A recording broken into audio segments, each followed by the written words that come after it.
and stop the sharing.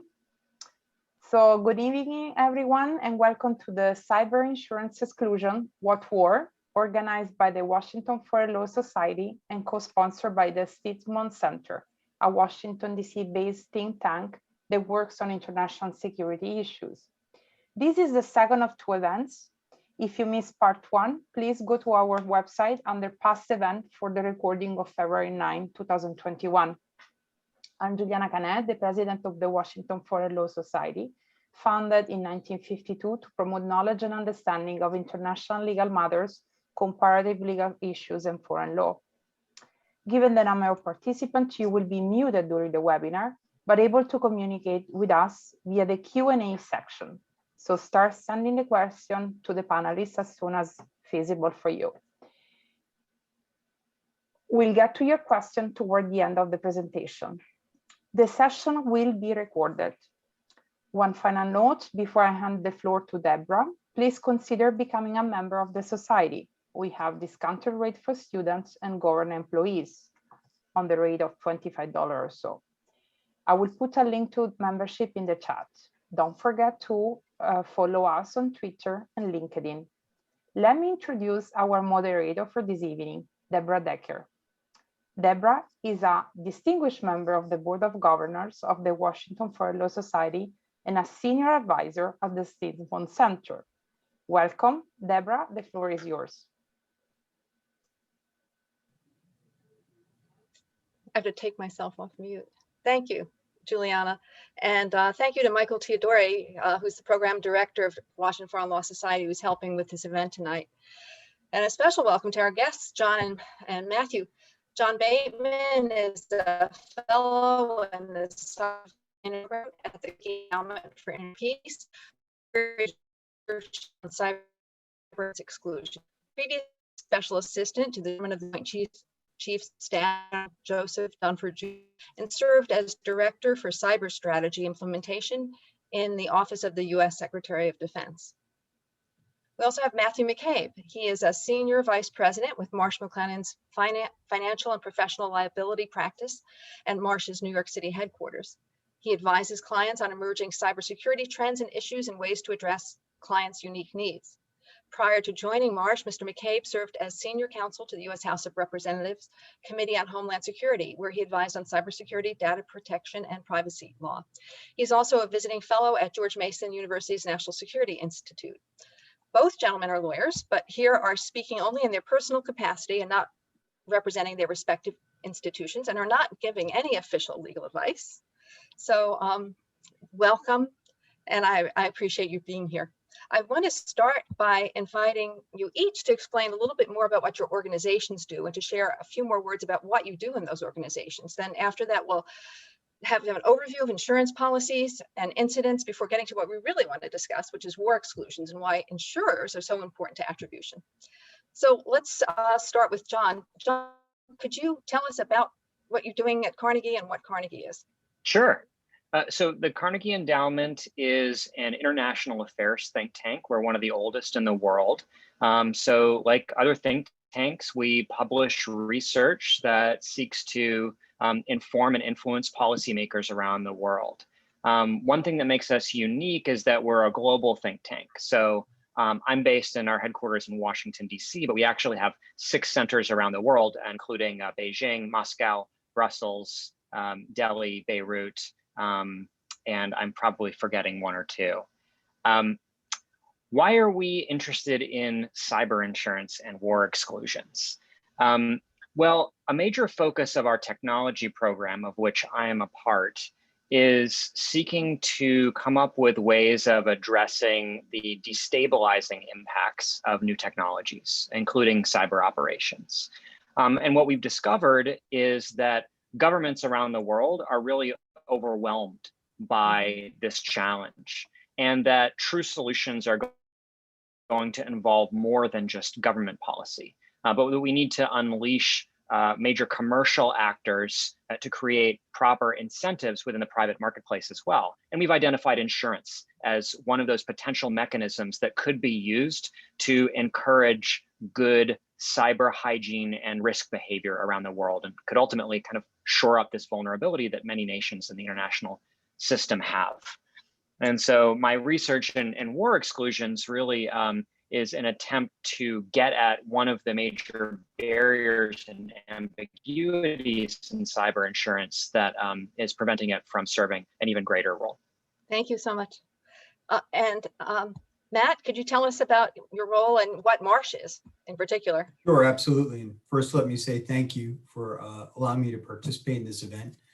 Marsh is quite simply the world's leading insurance broker and risk advisor to many companies. We operate in more than 130 countries, and I am going to defer on actually naming where those offices are. And we play a very special role of helping our clients identify every aspect of their risk, to that risk, and then solutions to address that risk. And very often, and most often, those solutions involve the placement of insurance to compensate for loss that a company could experience as a result of that risk.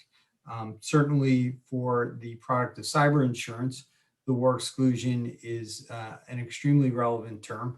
So we like to be leading advisors on what the war exclusion means on those policies and how companies should understand it and resolve any ambiguity that they might have around it.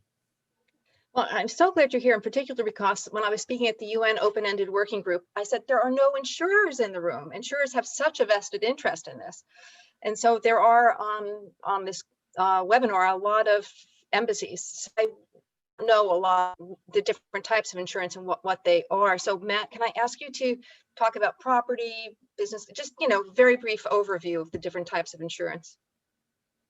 Yeah, sure. I think everybody from some vantage point has some familiarity with insurance, and it all around pooling risk.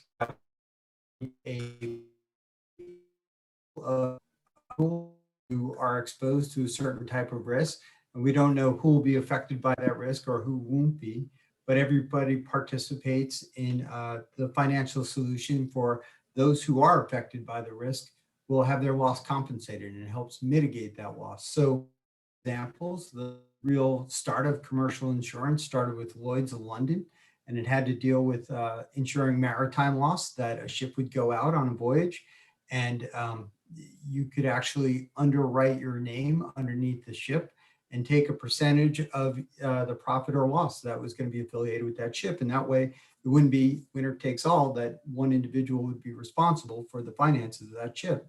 A great American example would be Benjamin Franklin's founding of the Philadelphia Contributorship, which was a property loss that dealt with fire. So subscribers could sign up to the Philadelphia Contributorship, and so long as their building had certain standards to it and that they had fire prevention protocols, then they could join this pool. And if they had a fire at their site, then the insurance would respond to it. And I think that folks are very familiar with that concept of property loss, that there's physical damage to an asset that I have, and insurance is there to contribute to it.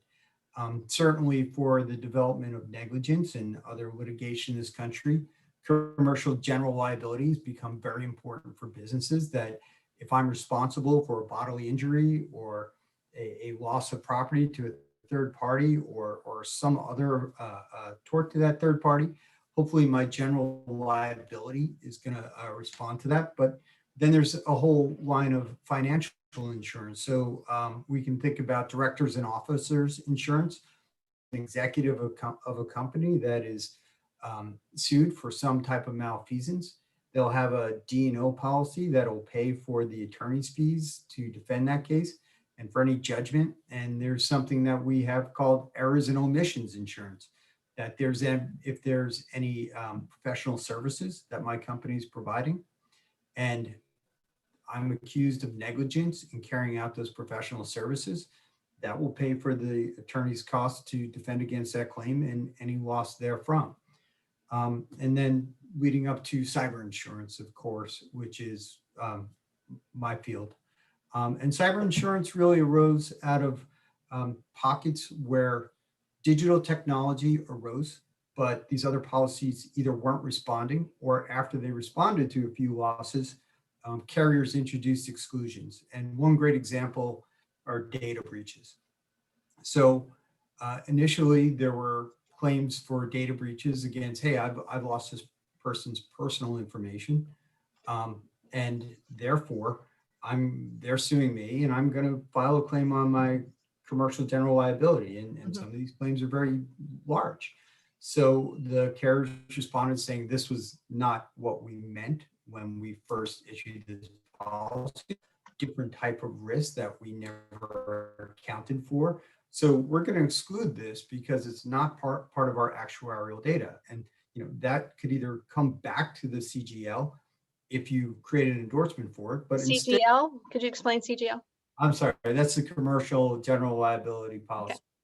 It's a great reminder to avoid jargon, and I'll try and do that during all. But what was created was a standalone product of cyber insurance. And another great example of that is for the destruction of digital assets. So if I have data that's corrupted or encrypted, should that fall to my property policy? Well, property policies would exclude that, so it falls to cyber insurance. That's a great overview, and it ties into also what John was saying about standards when he was giving the history on Ben Franklin, and if you did this, you can get the insurance. And I was just reading a McKinsey report. We think of insurance in the Western world primarily, but it said that developing markets in Latin America, the Middle East, and Africa are growing fast, and Asia Pacific is likely to exceed Western. So, I mean, people are recognizing the importance of having this risk pooling mechanism. So is there anything else you'd like to add to this, John, before I? Yeah, if I might. I mean, just to foot stomp a couple of Matt's points, which I thought were really important. One is that a cyber incident can have implications across many different lines of insurance, right? Your cyber policy, but also other policies. And I think Matt pointed out that cyber is a little bit different than some other risks in that it's very, very difficult to model. So accurately pricing the insurance plans and determining what's in or out of them is really, really important. I did just want to say a word about, of course, insurance has benefits for the people buying insurance and the people selling insurance. It's a commercial transaction. But I think where Carnegie's point of view comes in is it also has broader positive externalities to society as a whole, right? So I think a couple stories from the maritime domain. One is that the insurance industry was instrumental historically in the creation of a global network of lighthouses, because the insurance industry was able to identify where crashes were occurring and actually had an interest in reducing those crashes of sailing ships. So they actually then kind of marshaled that information and funded a solution. And then in more modern times, the insurance industry was instrumental in changing practices in maritime shipping that resulted in a reduction of piracy along the Somali coast. So the insurance industry has lots of carrots and sticks that bridge with its customers to encourage better behavior. That's a major hope for cyber insurance, that if cyber insurance becomes really ubiquitous, then insurance premiums and underwriting, kind of things that happen before and after an event, and claims adjustment can actually be used to nudge people toward less risky behavior, and that has benefits for us all. Yeah. We can have a longer discussion about that later, because I've done a lot of research into that and I come to a slightly different conclusion, but I don't want to go down that path yet. I think it's important, but it's not as important as I would have hoped. When I looked in, we did a whole project over many years on nuclear security and insurance. But be that as it may, and we can talk later about that. Let's now get to some past big cyber incidents that have challenged organizations and their insurers. And, so I want to maybe start with you, Matt, about, some of the challenges that you advise your clients on trends, and where do you see trends going on cyber incidents now? So, there's been the buzzline overall that cyber incidents have been growing in frequency and severity, and that's been repeated for, it seems like, the better part of this decade. I think where cyber trends are really going is that organizations are becoming more sophisticated, more organized, and more persistent. And I think that for me, the question on cyber is always, we know that we're getting better on the defensive side. There's no way you can't tell me that companies aren't doing a better job.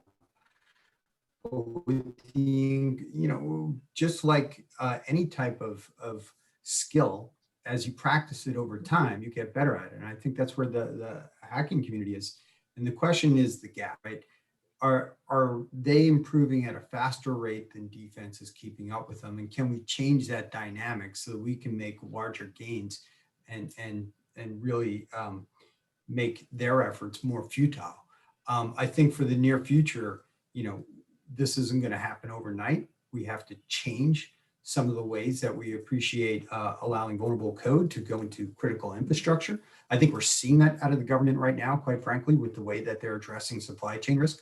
But we're really at the start of those efforts. And I think that in the short term, we can expect more of the same, that there's going to be pervasive access to systems and that we're going to have to be extremely diligent and practice defense in depth and layered defense to try and detect and defeat those adversaries.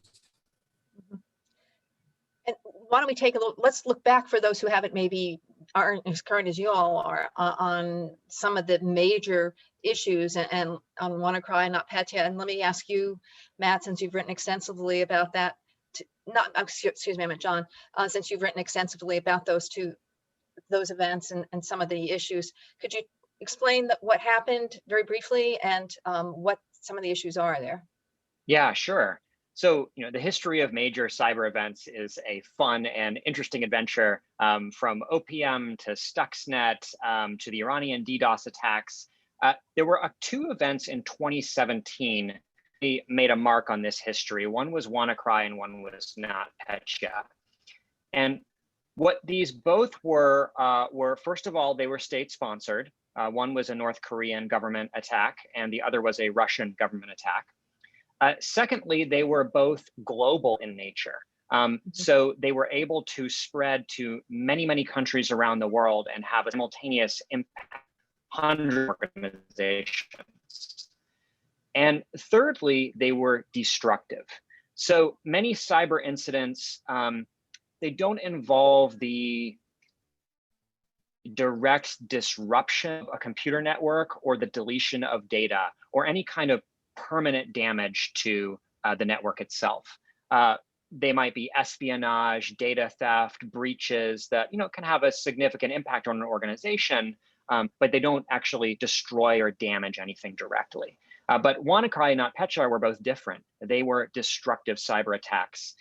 One was ransomware, and the other kind of masqueraded as ransomware. And so effectively, both of these locked up data and then threw away the key. So I think what was important about both of these events is they pushed the envelope of the destructive impact of a state-sponsored cyber attack. It showed people that a hostile foreign government could do billions of dollars damage to major enterprises around the world in a relatively indiscriminate fashion, that there's a willingness to do that and a capability to do that. And that had major impacts on the insurance industry, which we can talk about. I just saw today that a quarter, and this just leads us into another aspect, which is industrial control systems. You talk about having an operational effect. I just saw that a quarter of North American electric utilities had done the right thing by downloading the update from SolarWinds. You want to download your updates, but they were maliciously, it was the wrong updates. I mean, they had been impacted that way. So I'm also concerned about industrial control systems. And although the recent Natanz attack on Natanz and their for uranium enrichment, the centrifuges, was an explosion, the Stuxnet virus that started that was not, and then Stuxnet went elsewhere. I mean, are you all seeing anything in industrial control systems and what's going on there? I don't know, Matt or John, one of you want to take that? I think that for careful on reporting, right? So that there's definitely a lot of infiltrations for power utilities, but that doesn't mean that it's gotten into the bulk electric system. So you might see that large power utilities suffered very pervasive breaches. We've seen previously malware associated with other Russian hacking groups in our utility. We saw actually kind of a trading of stories of the US kind of making a very loud signal that they were within the Russian power grid, and the Russians kind of signaling back that we're doing the same. So there's almost this mutual deterrence going on. But there is definitely an exposure for industrial control systems because of the inability to sometimes update and patch those systems.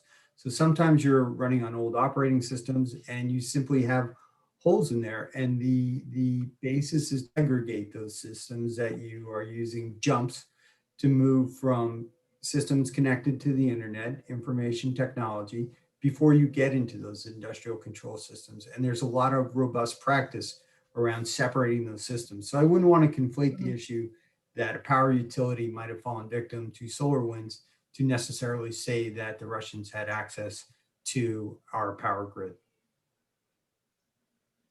That's somewhat reassuring. I was at a DHS briefing a year and a half ago, unclassified, about, and this is important for any of the lawyers on the call, about the use of trusted advisors. And that's how the Russian infiltration of operating systems was. And you're right, it didn't necessarily get into the control room, although one of the pictures they shot in that briefing was a little scary. So let's talk now about the war exclusion. So we have an understanding now of property and casualty insurance, specialty insurances like directors and officers liability or professional liability insurance, and then also the special type of cyber insurance. So the NMA 464, which is the Non-Marine Act, I guess that Matthew, you were referencing, you know, and how it all started.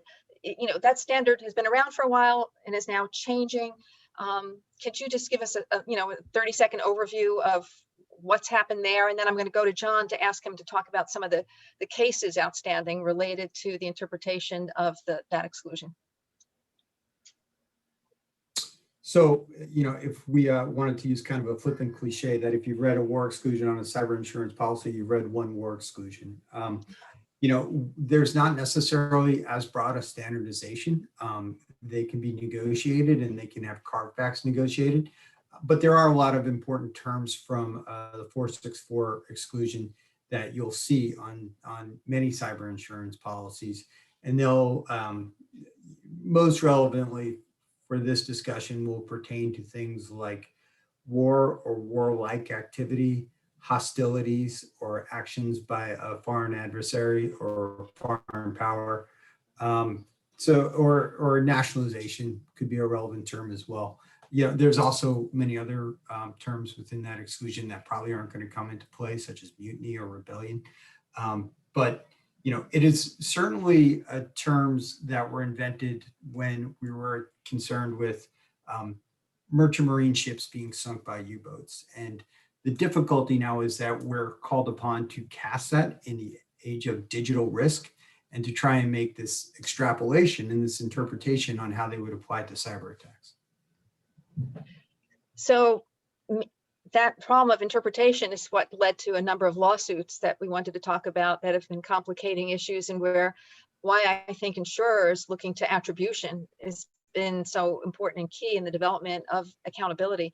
So John, do you want to talk about, could you give us a little briefing on maybe the Mondelez case or the other cases, Merck, that you've written about? Yeah, absolutely. So we mentioned the NotPetya cyber attack, and it was of unprecedented scope and scale. It caused an estimated $10 billion of damage around the world, including to major international enterprises.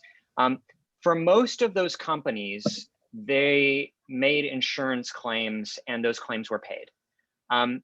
In two cases that we know about, those claims were not paid in at least some insurance policies.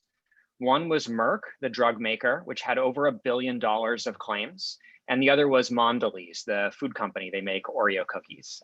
They had more than $100 million of claims. And what happened in those cases is that both of those companies had insurance claims that exceeded what they could get from their cyber-specific policies. So they then made claims as well under the larger, kind of more generic property and casualty policies that are often styled as covering all manner of hazards. And these policies didn't explicitly speak to cyber events. They were silent on them. This is what's known as the silent cyber problem. There was some potential exposure there by the insurance companies, but it wasn't necessarily something that was explicitly anticipated when those policies were written.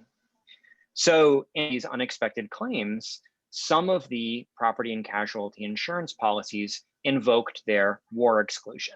And this then triggered litigation because this was the first time that a war exclusion had been used in response to a cyber incident.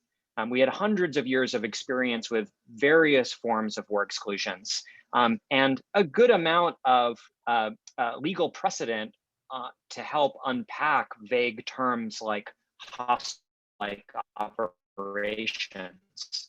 But we didn't have any precedent about how any of this would apply to a cyber attack. And so these lawsuits have been going on for a couple of years now, and they're being closely watched to see what kind of precedent could emerge to inform the broader market.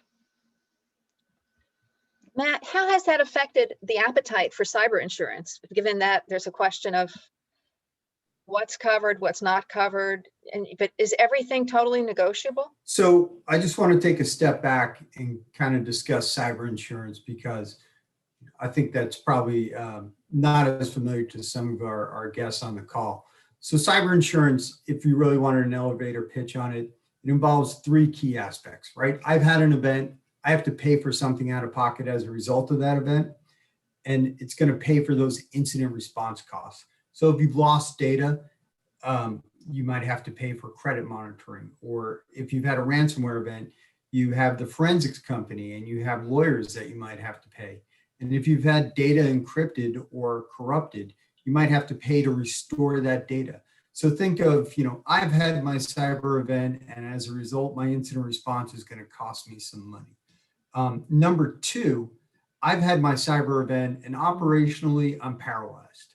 And as a result, I'm not earning income, or my costs have escalated because that's what it takes me to continue my business without the benefit of my systems. So for those additional costs, those extra expenses, or that lost income, cyber insurance can pay for that. And number three, I've had my cyber event or my privacy event, and I'm getting sued for it. And it'll pay for the damages, it'll pay for the attorney's fees that might arise from that lawsuit. And very importantly, those are all related to very specifically digital risks, non-physical risks. I bring this up because there has never been the triggering of a war exclusion on a cyber insurance policy. And John made that clear. He brought out that there are property policies. I think that, from the insurance community, they would say, this was very property specific. We had this event, and we think for the perspective of a property policy that we were valid in triggering the war exclusion.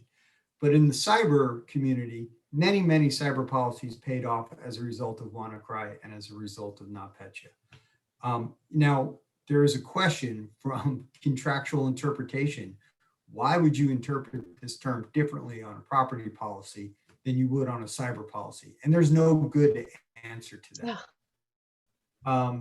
But I would say that the advent of NotPetya and the advent of WannaCry and how property policies responded to that have not caused any disruption within the cyber market, because the cyber market has really experienced such a strong performance of paying off claims, which we're especially seeing with the occurrence of ransomware and how prevalent it is. But one of the things about the cyber policy generally capped, right? And that's why with that's why we've gone to the umbrella policies, because is there enough capacity in the market to give those larger coverages? And I want to interject a couple of questions here that I see the audience putting in, because they're relevant to exactly what we're talking about this moment, which is two things. One is solar wind to a war exclusion, and it's a state actor is one. And then this also will move us into another thing that maybe John, and maybe I'll ask Matthew for that one, and then John, another question: could NotPetya be deemed to be a cyber terrorism event? And how do you see the terrorism exclusions and the cyber exclusion? So on the solar winds event, how is that going to be looked at, Matt? So solar winds is an exploitation of a vulnerability. And quite frankly, there have not been a lot of insurable claims attributable to solar winds. Espionage is not necessarily a loss event. And, kind of get into those three buckets that I talked about. Now, if there was an incursion and a malware release for the vulnerability that was exploited through solar winds, you could have a different story. But we really haven't had the opportunity to cross that bridge. But, to directly respond to it, I would say, no, solar winds is not an act of war or hostility or similar event that could trigger the war exclusion. It's espionage. And I think that international law clearly regards espionage as distinct from war or acts of war, and it's not going to be picked up underneath because there were no physical effects necessarily at this point. I mean, if you leave it at there are no physical effects, I think that you're getting into what is a debate of what's going to constitute an act of war. And I think there are many, many experts who can say there are cyber events, purely cyber events, that can lack a physical effect, but still rise to the severity of an act of war. So I think just limiting it at kinetic, you get a lot of disagreement from a lot of voices on that. Well, that's a perfect lead into asking John to explain some of the things he talked about in his large paper about what it is and the overlap with cyber terrorism, and what might some of the solutions to that be. Yeah, I mean, if I could just bring together, I think, a couple important points that Matt made, which I totally agree with. One is that in the present day, cyber insurance issuers are incentivized to pay claims, even if they could invoke a war exclusion in theory. But as Matt said, the literal language around these exclusions and ambiguity about what could be an act of war, or even the broader concept of the act of hostilities or warlike operations, these are even more ambiguous terms. I guess I view these as kind of ticking time bombs where, if these ambiguities aren't resolved, where cyber insurance issuers face different incentives than they have today, and these ambiguities could become more and more important to purchasers and could eventually be invoked in court. And then these types of questions about, could an act of espionage ever count as a warlike operation could become more and more relevant over time. So I think it's good that people in the industry are starting to get ahead of this problem and thinking about clearer terms. Deborah, you asked an important question about terrorism, and there's a couple ways that we could approach this. One is that a lot of the major insurance policies, particularly the property and casualty policies, they have a war exclusion and they have a terrorism exclusion, right? So Merck, for example, invoked a terrorism exclusion in the NotPetya case as well. And these terrorism exclusions are written very, very broadly. So they could cover any act by any person that's done for a political motive, for example. And this is potentially problematic because almost any state-sponsored cyber incident is almost inherently political because it's being done by a political body, a foreign government. So in my reading, a lot of these terrorism exclusions, traditional terrorism exclusions, are just as broad as the war exclusions, and they convey some similar problems. I did want to say in the cyber insurance market specifically, and this is people buying that affirmative cyber coverage, the relationship between the two is often flipped. So somebody will have a war exclusion, but they'll have a cyber terrorism carve back, meaning it's an exception to the exclusion, and it exception to the exception, right? But the ambiguity is still an important problem. So you might have a very sweeping war exclusion that could potentially include incidents like NotPetya, depending on how you interpret that. And then also a very sweeping cyber insurance carve back that could maybe bring some of that stuff right back in. And so, you know, determining kind of the difference between cyber war and cyber terrorism is, I think, another important unanswered question. Well, in the terrorism field, under backstops for terrorism, where there's a mechanism for declaring this is a terrorist act, and former President Obama was very specific in looking at the Sony hack and calling it I forgot exactly the terminology, but it wasn't. Cyber vandalism. That's it. Thank you. Cyber. You know, so it wouldn't invoke. It wouldn't trigger some of these things, but in the cyber field, backstops yet anywhere. Is that right? So for cyber insurance, actually, and I would say that Marshall McLennan, President Obama had his end of term commission for the Commission on Cyber Security, and Marshall McLennan, the general counsel, testified there and brought up a very important point that there are sometimes overlapping risks between cyber insurance policies and property policies. Property policies are specifically covered by TRIA, and cyber insurance, they were just silent to. And likely because at the time TRIA was initially passed, that cyber insurance wasn't a prevalent on the map thing. So Treasury responded to that by actually naming cyber insurance as covered underneath TRIA. So there is the backstop for cyber terrorism in TRIA. The question is how far the utility of that is taken.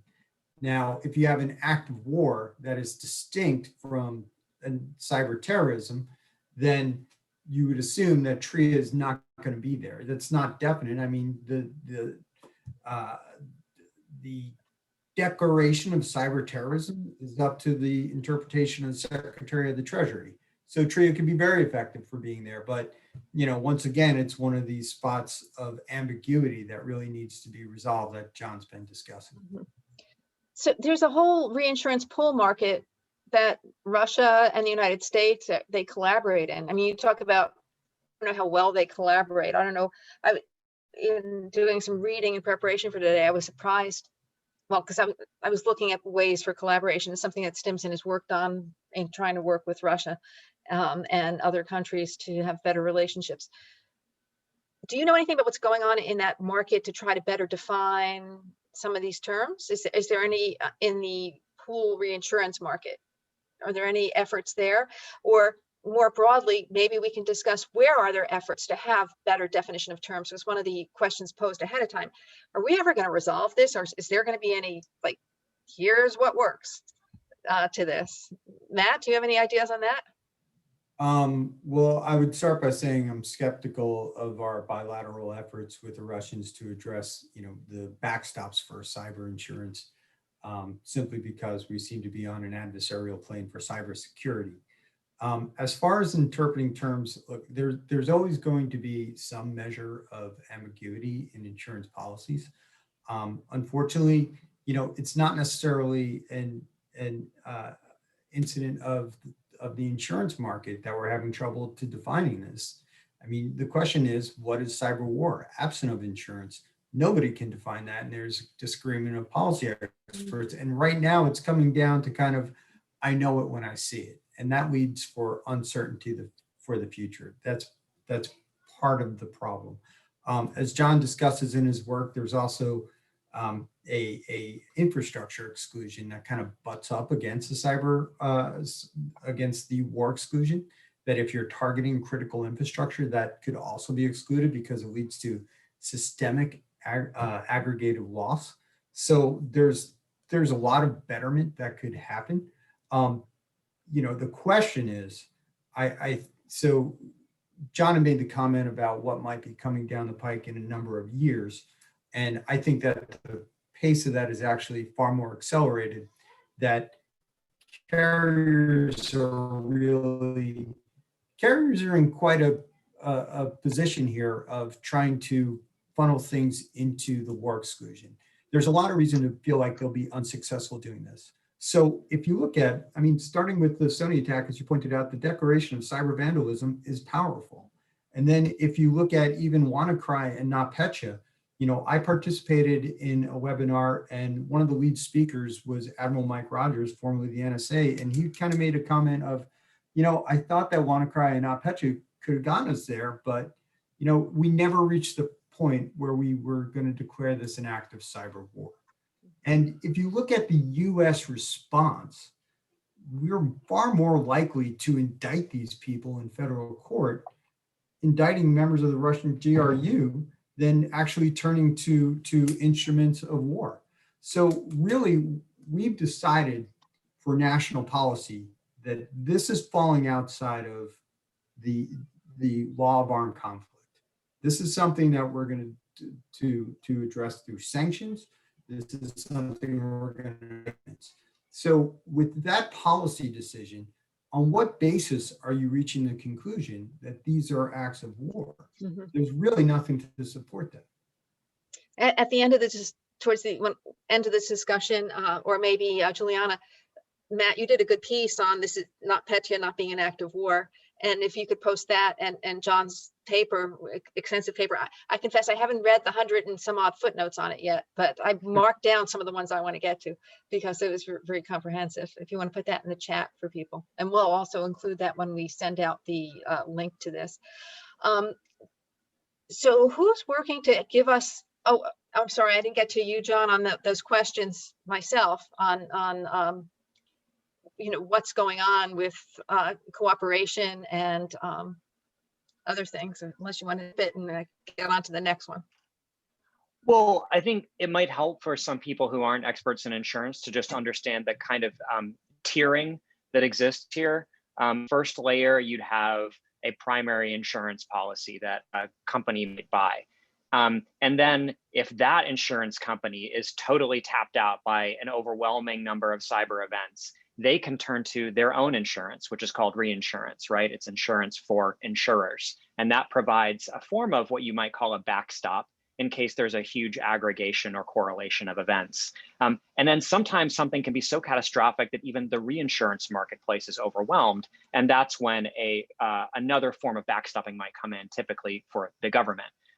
So we've seen a number of developed countries institute such government-led or government-orchestrated backstops for terrorism insurance. And some of the same organizations, like IFTRIP, which is involved in terrorism reinsurance pooling, has been doing research on what new types of concepts or exclusions could look like for war and cyber. And to Matt's point, you know, one of the emerging ideas is that maybe war itself is kind of an antiquated concept. Even governments are operating more in the space between peace and war, the so-called gray zone. And so it might make more sense to reduce the salience of terms war or warlike operations in insurance policies and shift toward other kinds of definitions, whether it's based on the damage of an event or the connection between an event and some type of specific military activity. Which is a perfect lead-in for me to ask you, Matt. You know, you're advising clients, and there's some insurers and there's some lawyers on the phone. What should lawyers advise their businesses or their businesses themselves to do in terms of insurance coverage, especially given the difficulties? And you know, how can you make sure you have appropriate coverage? Is everything negotiable? Certainly not everything's negotiable. There's a point where carriers can't move from, and there's a point where insureds simply won't buy it unless the terms are attractive enough. And like every commercial agreement, there's a level of negotiation to it. You know, what to advise? I mean, I think that we're seeing from the sharp uptake of cyber insurance that it's a product that is working. I think we're seeing from the claims that are being paid that it's a product that has been working. And, you know, I don't think that the war exclusion in its current incarnation has slowed that down in any way. I think that probably the concern is more on the insurer side for the reasons that John just went over. And as far as reforming the war exclusion,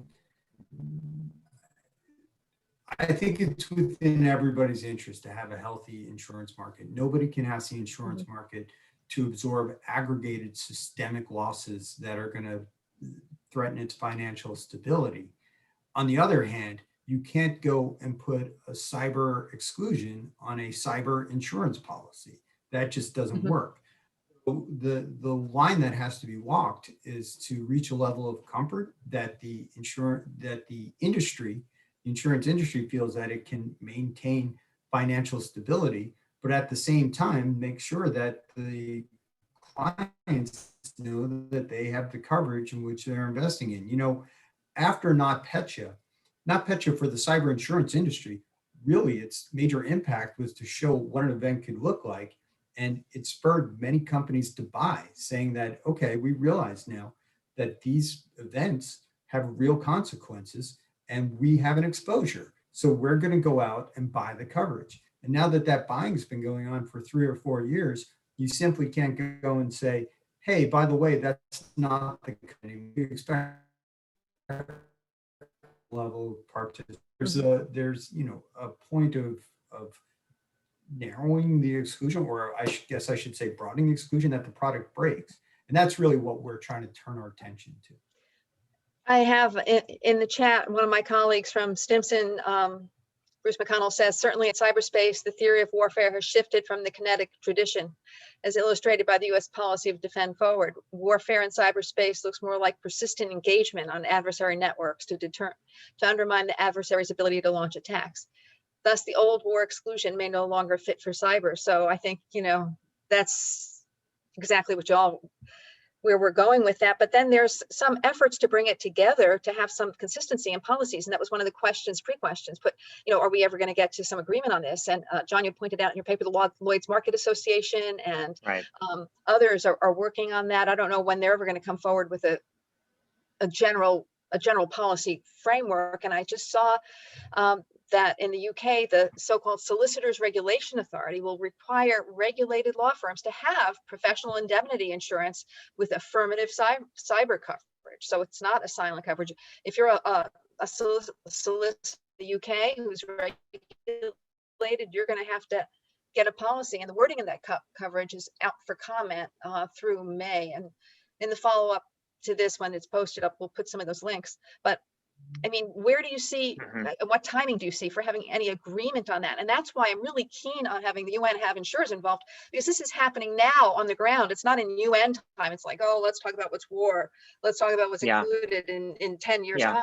I mean, this is like, we need this today. Yeah. So just to set the scene a little bit, it's very difficult to come to universal agreement about war exclusions and what they should look like or could be turned into in cyber, because different stakeholders, whether it's insurance purchasers, insurance sellers, reinsurers, regulators, they all have different risk perceptions and risk tolerances, even within those categories, right? So people are going to look at the problem differently. The Lloyd's Market Association is doing great work to try to define new standardized language for war exclusions in cyberspace. And I have every reason to think that that will come out sooner rather than later. But I will say this about that effort. First of all, it's going to be a first stab at reform. It's not going to fully address all of these ambiguities. It's going to partially address some of them, and it'll need to be iterated over time. The second caveat is that there is no real central global authority in the insurance marketplace, right? So when this language comes out, it doesn't automatically attach to every policy. Matt pointed out how even today, there's standardized language, but it's often not used. Different policies can vary quite a bit. So a lot of what needs to happen is a process of education and persuasion to get different carriers to use new and better and clearer language. And there, we'll need to work through really some of the power players in the marketplace, whether that be the reinsurers or the insurance regulators that have a bit more sway than others. Matt, what would you say? 2 points that, I would say, first of all, for the cyber insurance industry, it's already serving a very, very important role. We kind of talked about it as its potential to be unleashed, but the cyber insurance industry is mandating better hygiene already. And that's really being motivated around ransomware attacks, which are clearly a criminal event.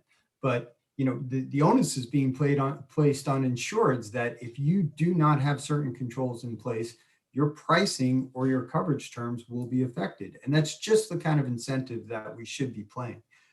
Number two, for the development, I'll concede it is important work, but we do have to make sure that as it's being proposed right now, that is very much so one side of the coin and it has a particular interest. And we do really have to keep the interests of the insureds in place. The insureds are the one with their operating systems. 95% of critical infrastructure is owned by the private sector, owned or operated by the private sector. They're the ones who are investing in security. They're the ones who are building resilience, and they're the ones who are investing in this product. So let's make sure that when we develop those terms, we develop them in a way that still provides meaningful coverage for the insureds. Mm-hmm. Now, we only have 5 minutes left, or 6 minutes. I want to get to the last question we posted in the invite to this session. Any of these solutions for the insured or the insurers lead to holding threat actors more accountable? And recently, I saw that in the U.S. Congress, the Homeland and Cyber Threat Act, which was passed last year in the House, went to the National Defense Authorization Act, and then didn't make it through that because it should have been attached to a commerce bill instead of defense. What this act does, it would allow private actors to sue foreign governments for losses. And in talking to some of the two main sponsors of this, so it was reintroduced this year, it's like, we're frustrated with the US government, as you all pointed out, not doing anything. There's not many ways to dissuade attacks. But this would allow individuals and businesses to sue foreign governments, which would be a major breach of traditional international norms and laws. But let's talk in the context of that, but talking about insurance and insurance definitions of cyber, how could that, where are we going with holding threat actors more accountable? And you can take it more broadly if you want to. John, do you want to start? Yeah, I would just point out a couple points of interconnection between these insurance questions and the broader international relations questions. One is that as we're trying to monkey with these war exclusions, really what these war exclusions and other exclusions are is an attempt to define the boundary between cyber incidents that are manageable and ones that are so damaging that they're simply unmanageable. And it's interesting, Deborah, you mentioned at the very beginning that you were talking to the UN Open-Ended Working Group, and there's also the group of governmental experts thinking about global cyber norms among governments. Well, they're basically asking the same question. What is the line between cyber incidents that are manageable and those that are so destabilizing that we need some kind of international norm against them? So this is one reason why I hope the insurance industry stakeholders and the diplomats can be in conversation, because they really have a lot of information to share with each other and they're asking very similar questions. The other point that I would mention is we talked about President Obama declaring Sony an act of cyber vandalism. When we're seeking to adjudicate these war exclusion disputes, often there's a desire to refer to how governments attribute and characterize these events, right? And use that information in an insurance context to adjudicate disputes about whether a war exclusion would apply. But just keep in mind that when you do that, you are then altering the incentives that governments have about when they openly discuss these characterizations and what they choose to say about them. It's actually come out that one reason President Obama called Sony cyber vandalism rather than cyber war is that he did not want to affect insurance litigation. So there could be some distorting incentives there. Things that the insurance industry does could then perhaps discourage or encourage governments from some of this naming and shaming behavior. So I think those are a couple interesting points of connection. I've heard that reason brought up, that it recently came out, but I kind of take a look in the mirror for the insurance industry, and do we really think that the question of insurance determinations were dictating policy on how we would handle Korea at that moment? I have a hard time believing that that was very high on the list of reasons to motivate. But it is certainly a valid point that government in answering this question has much different incentives than the private sector. Or let's face it, there are different incentives on which side of the agreement that you're on for the private sector. There's different incentives within the private sector. But the point is that you've got an ambiguity. It hasn't been clarified on either side before the contract. So where are you going to look? And the natural place to look is where government policy. You've called this what it is. So it would be great to eliminate as much ambiguity as possible. I think that's part of what we try and do as brokers for our clients. But until that time, we're going to have to appeal to these other sources outside of the insurance industry when we're trying to define what these terms mean. Well, I think that causes us to about wrap up with this. And I think we've addressed a lot of the questions in the chat. If we haven't, I apologize. And we'll have to please email me, ddecker@stimson.org. Happy to follow up with anybody who needs that. And we will put this recording up on the Washington Foreign Law Society website. We'll have links at the bottom to a lot of the things that we discussed today. And before we close, any parting words? John, start with you. Any parting words of what you wish we'll see happen? I just want to say thanks for inviting us to do this panel. Thanks everyone for listening. I think these are very important questions, and the reason why I stay interested in it is that we are talking about and we're talking about risk ultimately, and cyber is still something that's very difficult to measure and very difficult to manage, and a lot of people are kind of putting a lot of pressure on the insurance industry to handle this. But really, these are broader societal questions about who owns this sort of risk and what more we can do to bend the risk curve. So I think what I hope will happen at the highest level is that the questions that we've been actually bring together experts from across disciplines, whether that insurance industry, people who are experts in theories of warfare, international diplomacy and law, other types of lawyers, economists, because it's going to take a whole society solution to really address what we're talking about, which is systemic and catastrophic cyber risk. Thank you, John. Matt, last words? I mean, John nailed it on the head. You bring up public-private partnerships and people's eyes start to roll because that's another one of these proposals. But we're looking at something that affects government and industry alike. It's a top risk it's a leading risk on most risk registers for companies. It's a boardroom risk. It's an existential risk for our country. So really what we need is for the insurance industry to work with their clients and find the right solution to how much resilience we can build. But overlaying that, there's a government piece too, and we need to have that discussion happening now, understanding what the limits of the product to be brought by the insurance industry is, understanding what they cannot cover, and understanding where the government, as the reinsurer of last resort, will have to step in. Thank you. And thank you both for appearing with us today. I'll hand the session back to Juliana. Thank you. Thank you all. Thank you, Deborah, for organizing this, and to the panelists to make more digestible, very complicated concepts. We really appreciate that. And to the audience, thank you for joining us. And please follow our webpage on Twitter and LinkedIn. And see you next time. Bye. Thank you. Thank you. Take care. Thanks, everyone.